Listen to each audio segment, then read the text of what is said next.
I firmly embrace and accept each and every definition that has been set forth and declared by the unerring teaching authority of the Church,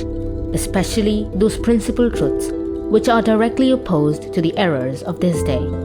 And first of all, I profess that God, the origin and end of all things, can be known with certainty by the natural light of reason from the created world, that is, from the visible works of creation, as a cause from its effects, and that, therefore, his existence can also be demonstrated. Secondly, I accept and acknowledge the external proofs of revelation, that is, divine acts, and especially miracles and prophecies, as the surest signs of the divine origin of the Christian religion. And I hold that these same proofs are well adapted to the understanding of all eras and all men, even of this time.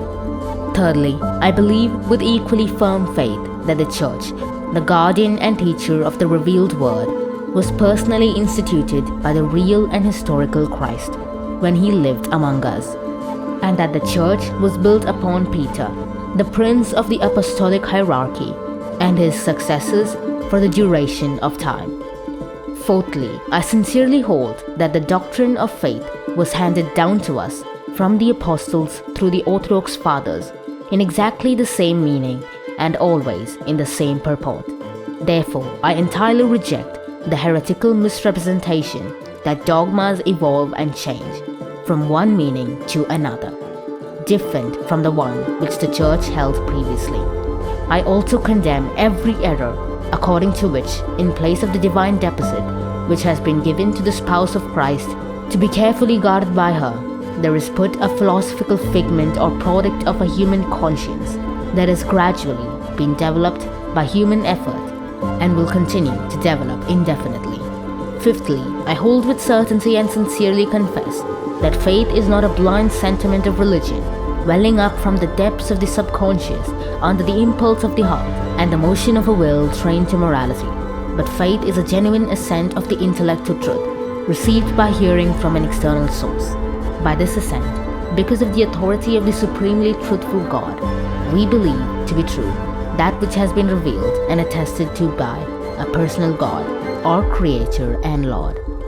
Furthermore, with due reverence, I submit and adhere with my whole heart to the condemnations, declarations, and all the prescripts contained in the encyclical Pascendi and in the decree Lamentabili, especially those concerning what is known as the history of dogmas.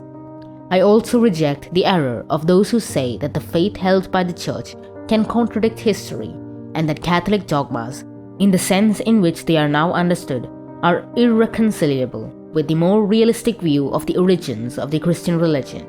I also condemn and reject the opinion of those who say that a well-educated Christian assumes a dual personality, that of a believer and at the same time of a historian, as if it were permissible for a historian to hold things that contradict the faith of the believer, or to establish premises which, provided there be no direct denial of dogmas, would lead to the conclusion that dogmas are either false or doubtful.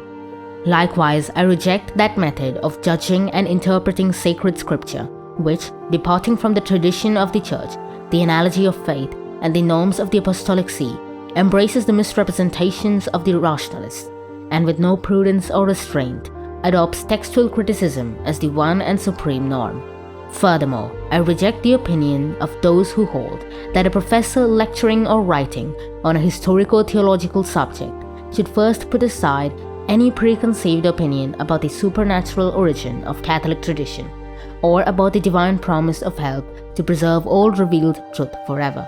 and that they should then interpret the writings of each of the fathers solely by scientific principles, excluding all sacred authority, and with the same liberty of judgment that is common in the investigation of all ordinary historical documents. Finally, I declare that I am completely opposed to the error of the modernists, who hold that there is nothing divine in the sacred tradition, or, what is far worse, say that there is, but in a pantheistic sense,